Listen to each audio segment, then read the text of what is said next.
Everyone ready for the weekend? Yeah. I'm ready. Okay. Good Hi, morning, ready. everybody.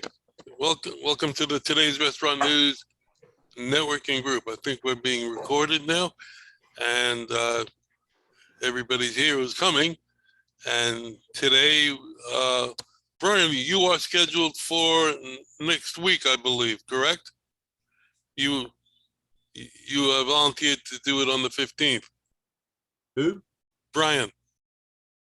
Okay, yeah, I didn't hear that. Okay, yeah, I'll do it. I'll be there. Okay. Any other? See if I can get that restaurateur in next week. That would be good. That's starting a restaurant. Let me put that down. Okay, so today speaker is Steve Whitehill from Anchor Business Brokers, and I'm sure he wants to share my screen, which I've already set up. And, Steve is a business broker, and tell us a little bit about what he does and how he operates. Okay, and there's the screen I want to share. So I'm going to share that one out. I assume everybody can see it. Mm-hmm. Okay, so I'm Anchor Business Brokers, as the slide says. And today I'm going to talk about how I, when I get clients, they're, well, when I have buyers in particular, but the interesting thing about this is sort of the opposite of what a buyer looks like. It looks for is what a seller needs to essentially show, because buyers look for certain things, and I wanted to show how I show my buyers how to look at businesses.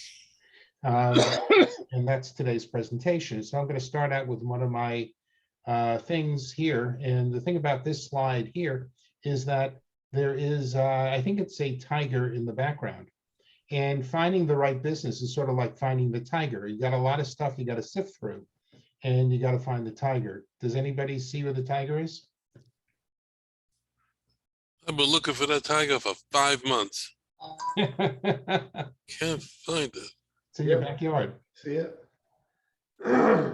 Okay, I'm going to show unless someone has to wants to pick it up. The tiger is right over here. Hold on a second. I got to do my thing here. Okay, so the tiger is here. I see it. Next to the tree. Right next to the tree. So that's where the tiger is. So what I'm going to show you. Oh, what yeah. I'm going to show you is how to do the same thing for a business. Okay, so let's find a business. There are key factors. And obviously things that are near and dear to a buyer's heart is location, business type, selling price, and of course, adjusted net, which is essentially a profitability number. We don't use the term profit because profit has a very nice accounting definition. And the real profit of a business is more than just the profit as you see on a profit and loss statement. It includes things like the owner's salary. It includes things like the car that he takes off, personal expenses, things that are benefits to the owner, which is why I tend to like calling it owner benefit. So I'm going to do a search based on essentially the following key factors. Broward County, Miami-Dade, Collier, I threw in there, and just an assortment of different business types, automotive, beauty, etc. And the selling price, I'm going to say, has a maximum of $750,000. That's what the guy says he can afford. And that's always a number that has to be a little higher than he's willing to pay. The reason is, one, let's say he was willing to pay only $500,000. If I didn't pick 750, you wouldn't see a business that's selling at 501,000. So we sort of bracket our needs. And also, if you go exactly to the max, you don't take into account any possibility of negotiation.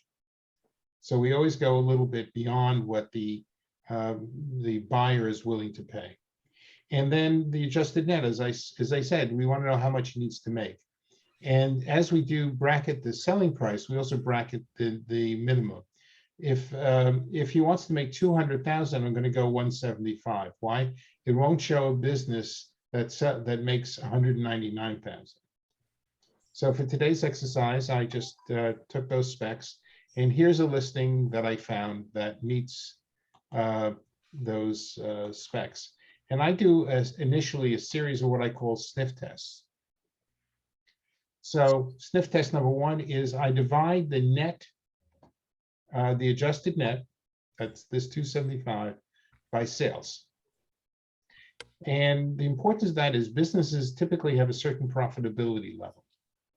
And it varies, typically between 15 and 25, it can go up to 30. Above 30 and below 15, there's something else going on. Above 30 usually means the owner is doing significant portion of the work.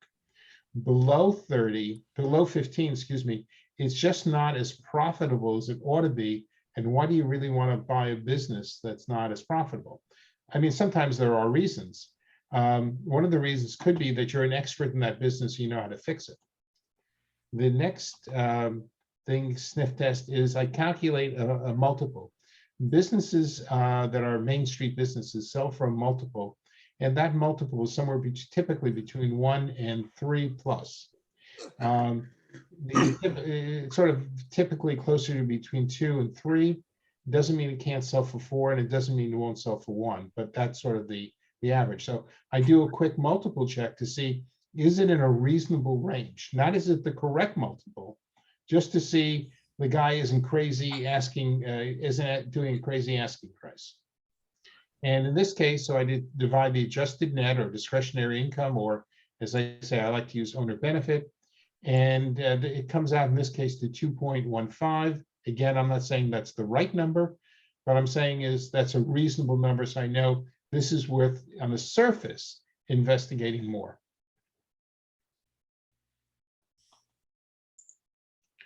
And I did all that calculation, as I said before. I really should take the slide out. Now let's look a little deeper. Up to this point, we color lists that meet our criteria of businesses. I'm not going to show you here, but depending upon what you're looking at, I can have 75, 100, 200 different businesses. So we cull the list.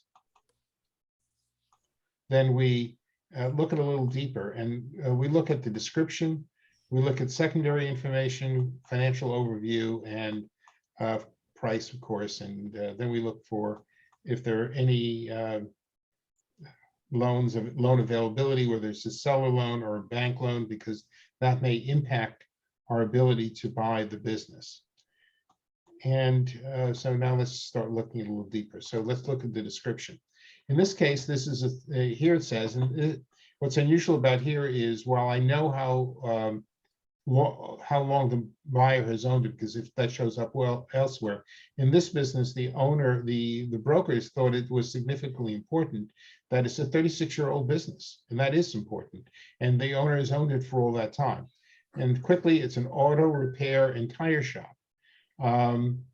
And the nice thing about this is it's been pre-qualified for an SBA loan with 20% down. This is not a newer listing.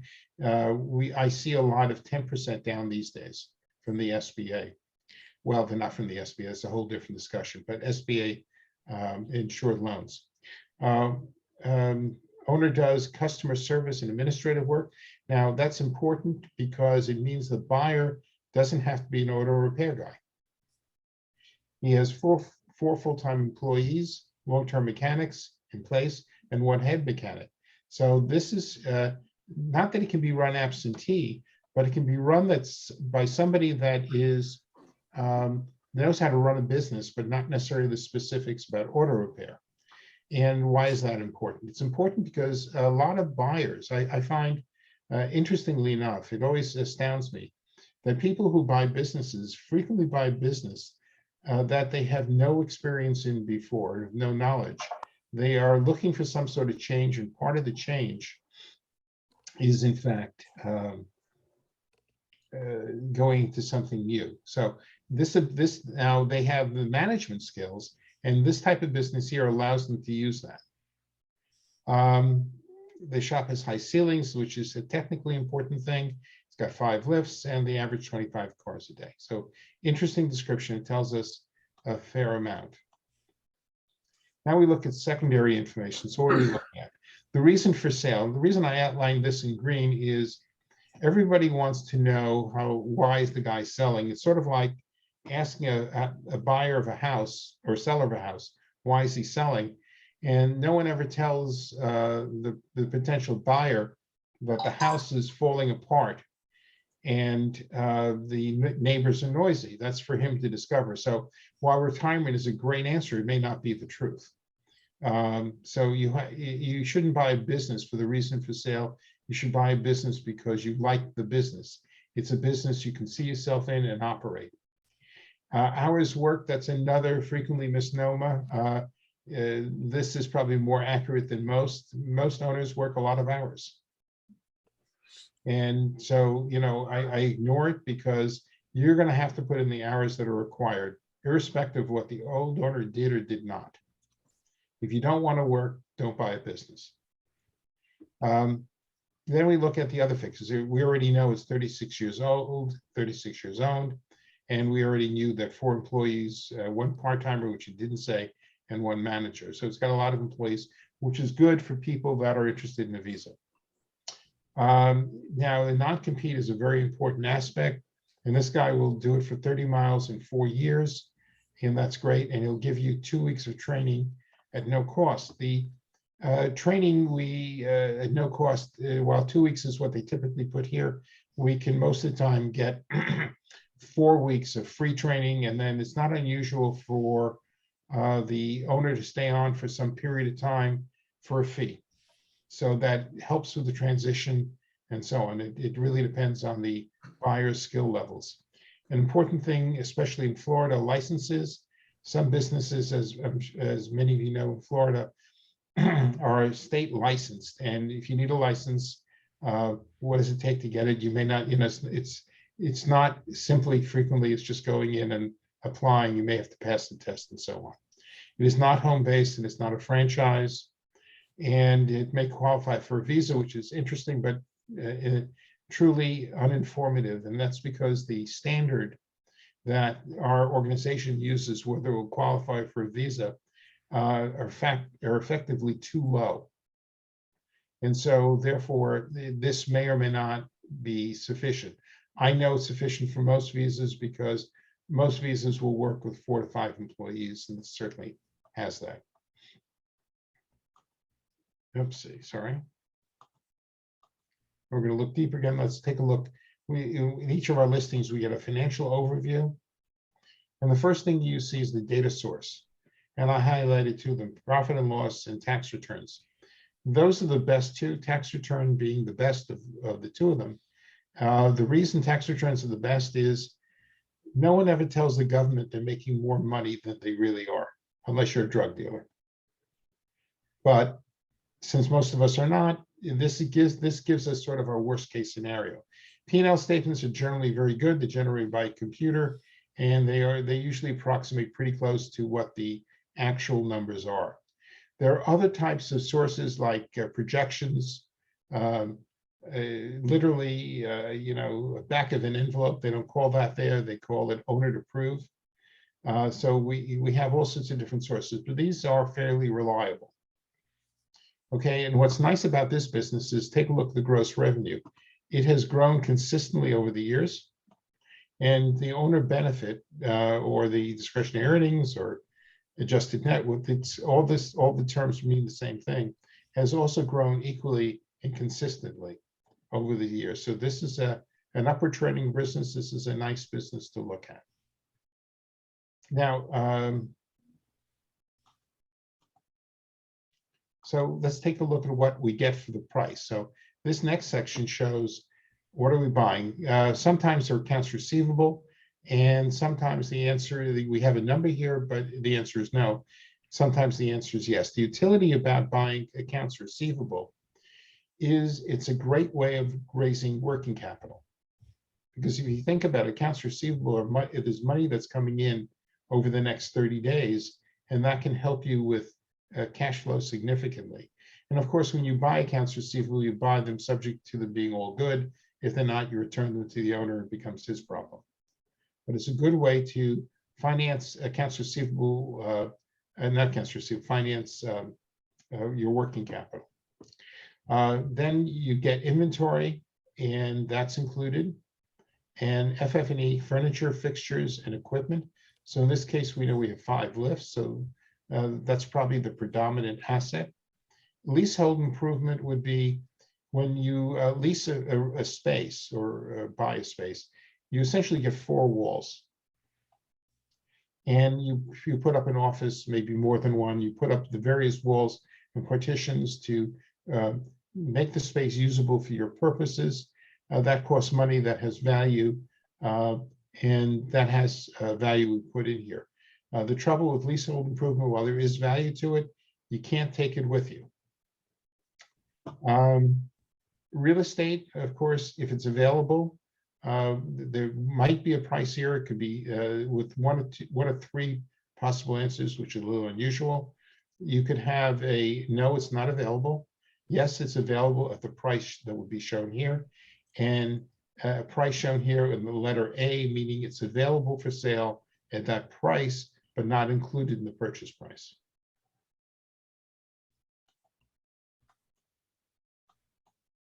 Now, this one has an SBA loan, and it shows that the purchase price of $575,000, and that's the total acquisition cost. And you're going to have to put down 15%, or in this case, $115,000, and the loan will be $460,000, getting us to the $575,000. Today we do it a little different because there are other things that have to be included: loan fees, closing costs, and so on. This summary does not include that, but they are there.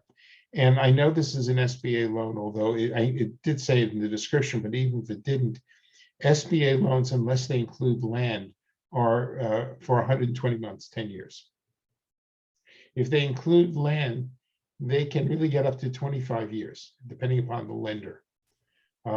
Typically, it's about a 15 to 17 year amortization, which means that you can spend more money and have a lower payment and be able to afford the project easier. Now, in this case, there's this, since you can't buy it, it has lease costs. You have a monthly lease cost of $6,000. This is the size of the space, and the terms are not specified here, although in this case, the lease expiration date is. So the importance of this is people get sometimes overly hung up on this number of months, the lease payment. The way to look at the lease payment is it may be high, but the business is able to afford it. So while it may be high, it's certainly, it's sort of an irrelevancy, because the business is making the money that you want to make. And unless you want to move the business, you're sort of stuck with it. The space is, again, interesting but unimportant.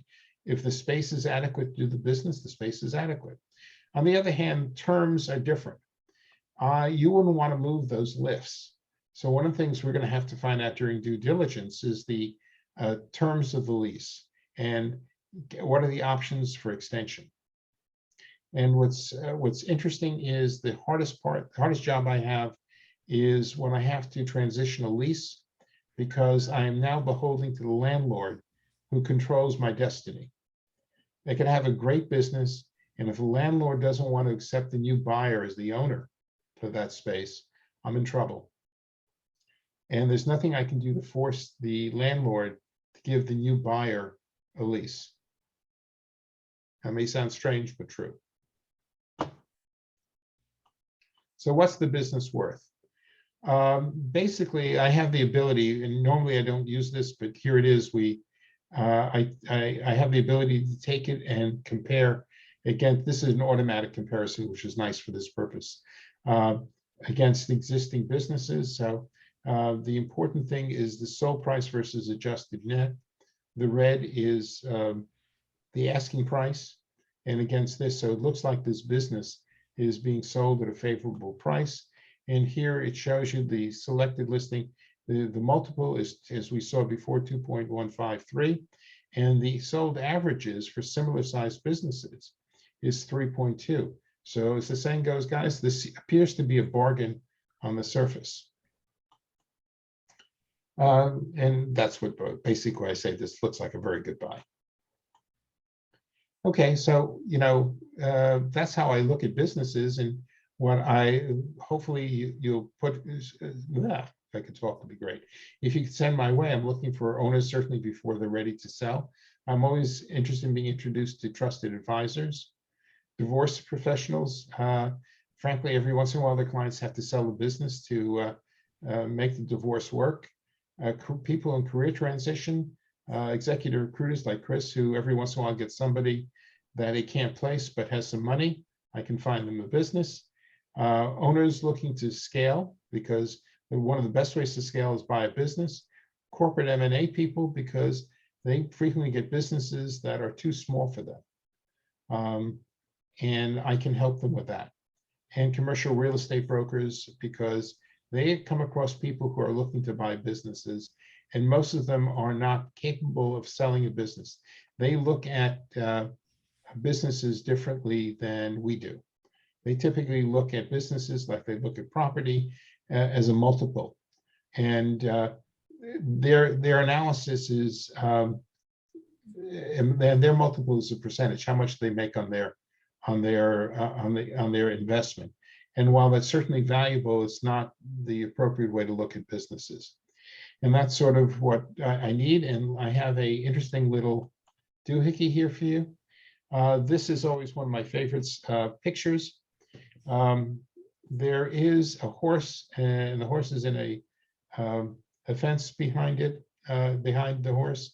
And the way to do this, and it's again sort of finding the wheat for the chaff, separating, is you stare at the picture and let your eyes essentially go out of focus, and sooner or later you'll see the horse. I have a book like this and I love it. I can, in my book, look just like that and find them. Yeah, I mean, today I'm having a problem. I don't know why my eyes want to focus. So, but I know it's there, and 99% of the time I can do it. I see the tiger. What? Oh, I see it. I see it. I finally see the tiger. All right. And any questions? I have another picture for you if there are no questions. Do it. That's great. I love those. Okay, so there's an owl here. Does everybody see the owl? This is pretty Yeah. easy. Okay. Oh, yeah. Right in the front of the tree. Yeah. Yep. Those are great. I love those. Yeah, Those are. I do too. I got them on a trip I made to South Africa. I met somebody and I was on his email list for a while, and it was a very cool email list, and he sent me all these pictures. So, Well, the next time I see you, I'll bring my book and let's see how many of them you can find. okay. Sounds like a I plan. love them. I love them. Okay, so I'm going to stop sharing and return the screen back to Howard. And any questions? If there are no questions, I'm happy. All right. Thank you, Steve. Anybody have any questions for Steve? What kind of people do you see buying businesses now? The retirees, or the? Well, all sorts of people. I guess yesterday I closed on a maid service businesses sold to a Nigerian, and he's buying a second business because to get the visa that he wants the way he wants it, the maid service business is insufficient. So I'm selling him a business that is basically clean up after murders and deaths and so on. It's another type of maid service businesses, but it's a technical business. So the combination of the two businesses work well for him. I'm selling, I have a Canadian gal, and that's the one I'm having a problem with the lease right now. She's buying a pet grooming business, although she is a pet chiropractor. Who knew that they existed? And what else? And then I have a contractor in South Africa wanting to buy a business here. We're going to put an offer in on a painting business. And I've got another Canadian who wants to buy a big business. I'm not sure what he wants to do yet. And I've got two businesses that I'm taking a listing on. One I took the listing on. One makes, repairs engine starters, alternators, and rack and pinion steering. Do, Oh, do, wow. do people from out of the country have to invest a certain amount of money to No, get a actually, green? well, the answer is both yes and no. From a practical perspective, the answer is yes. From a legal perspective, there is no minimum amount, but they have goals they have to accomplish.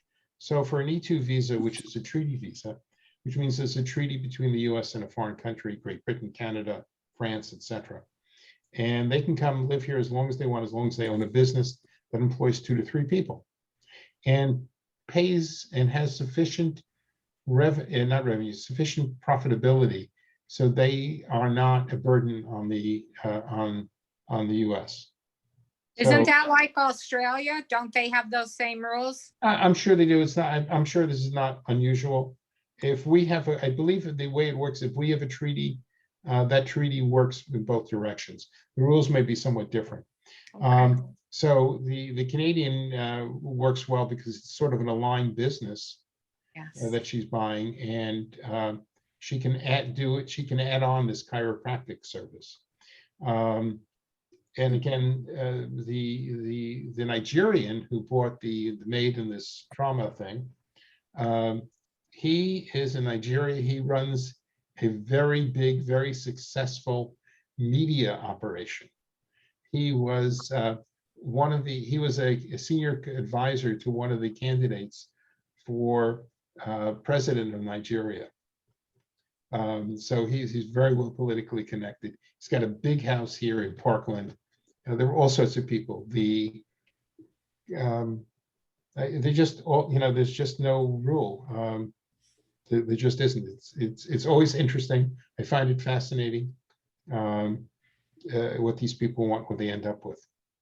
Have you seen the president of Nigeria and where he lives? And have you seen the people around him and the rules that they have to follow as he comes into town? No, It I is have. unbelievable. I haven't actually, but we had an interesting discussion at the closing table afterwards yesterday over a glass of wine, and I made a comment, and he agreed with me when I told him, and I wasn't picking at Nigeria. I was actually thinking of South Africa, but in general, my thinking is that all people in power steal.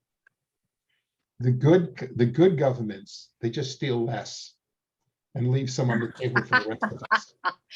Oh, you said that to him? I did. I mean, to the guy buying? Yeah, I did. Why not? I didn't accuse his president of stealing, and he admitted it. He said he told me, then he told me, we're very, we're friendly, very friendly actually. So he then told me a story. The son of the old president from South Africa came in, and usually people who got people in government who steal usually do it a little more subtly. There's an understanding. There's a little more, you don't hit somebody over the head saying, I want this and this is what you're going to give me and so on. Well, this guy came in and shocked him by saying up front, just, hi, how are you? My name is, and I want, this, that, and the next thing. Yeah. And they have to actually, the stuff that they have to do and where they live and how they live, to me is deplorable. And I don't understand how. I mean, three-quarters of the world is like this. Wait a minute, the misnomer you make is that's untrue here. That's not untrue. That's true. That's true. It's just, it looks a little different, but it's the same story. You can't drive up to the president's house. I mean, I'm not talking about the White House. I'm talking about any official's house and knock on their door. Right. Not happening. Okay? No. Okay. Well, thank you very much, Steve, for Okay. your presentation. Interesting as always. Thank you. I always learn something. That's why it's a good one. He's so number and business oriented. It's incredible. Wow. Thank you. Steve, do you know a guy named Frank Filer? No. Okay. Is that good, Chris? Yeah, he's a good guy. He was a business broker. I'm not sure if he's still practicing, but Yeah, I knew him also a long time ago. Yeah, a long time ago. Yeah. Anyway, we have a few minutes left. So I want to go through our intro for the viewers on YouTube so that they know who we are. So Steve, let's see. Steve has already done his. So let's go to Rick and just give us the abbreviated version of all our intros so we can just get it in to the end of the meeting. Good morning, everybody. Rick Israel with Affiliated Health Insurers. I am a independent Medicare advisor.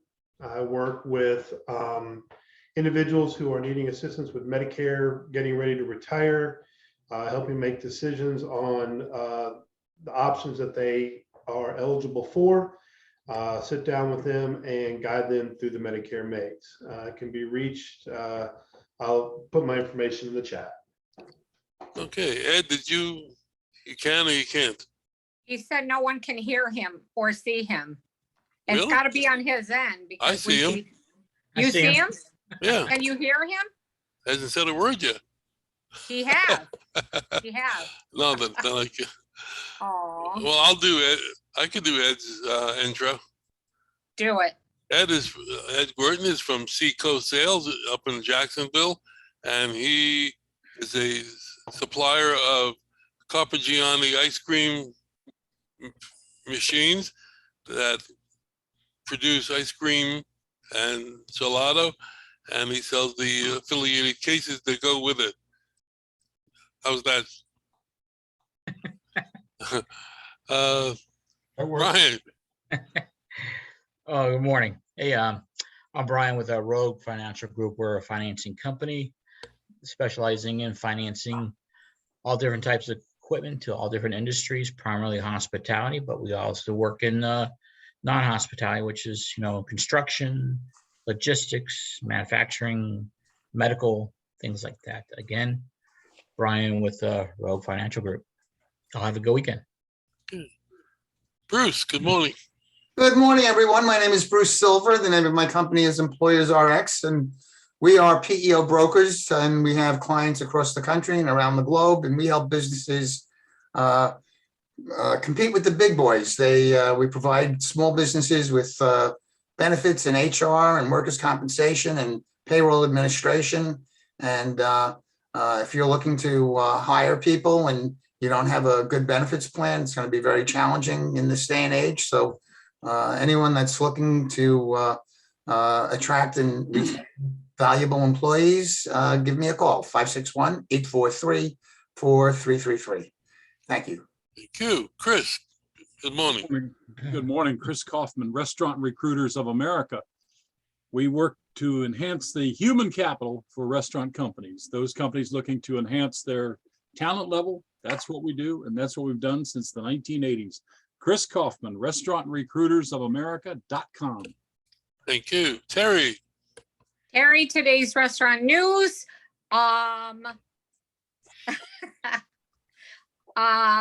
If you want to know where anything restaurant wise, food service wise is opening in Georgia and or Florida, contact me for a free sheet that has like it's like a spreadsheet. It's older and it does not have the email addresses, but you can see what we do every month and you can get the leads every month of what is coming in restaurant wise. It is a very detailed sheet. Just ask for a sample and I will send it to you gladly. Today's restaurant news. It's up to me. I'm Howard Appel, the founder and publisher of today's restaurant news. And I thank you all for coming. Appreciate it. And next week, we have Brian who will be presenting. And hopefully a restaurant. Anybody else have anything they want to say at the moment? Now's Well, the time. I'd like to give a shout out to Chris. Chris has referred me to a couple of his associates and clients, and I'm working with one. I plan to be working with another one today. And Chris, thank you, and I hope to be doing a good job for him. Great.